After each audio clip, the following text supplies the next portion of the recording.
Prezradím vám náš rodinný recept na medovničky, ktoré sú vždycky mäkké. Pol kila hladkej múky zmiešame s 1 lyžičkou sódy bikarbóny a s 1 lyžičkou škorice, alebo môžete použiť aj perníkové korenie.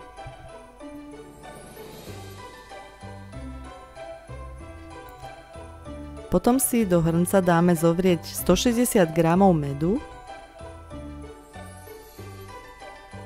160 g kryštálového cukru a 120 g masla.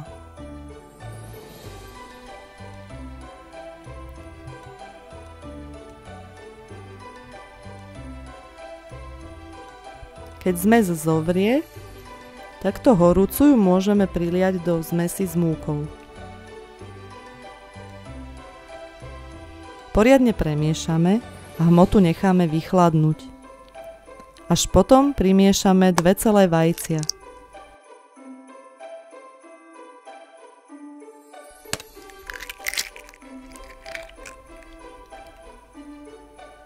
Cesto sa bude zdať veľmi lepkavé, ale také je to správne.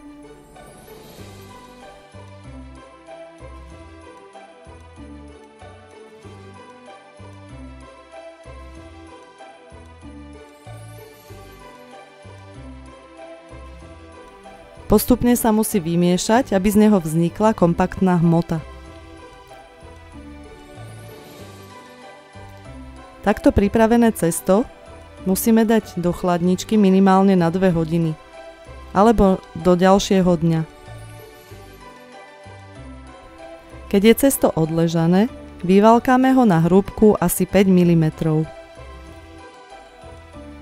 Povykrajujeme rôzne tvary a potrieme celým vajíčkom. Ak nemáte radi medovničky s cukrovou polevou, môžete si dať na medovničky iba vlašský oriešok. Výborne sa k ním hodí. Pečieme na vymastenom plechu alebo na pečiacom papieri na 180 stupňov približne 7 minút. Verím, že vám budú chutiť. Dobrú chuť!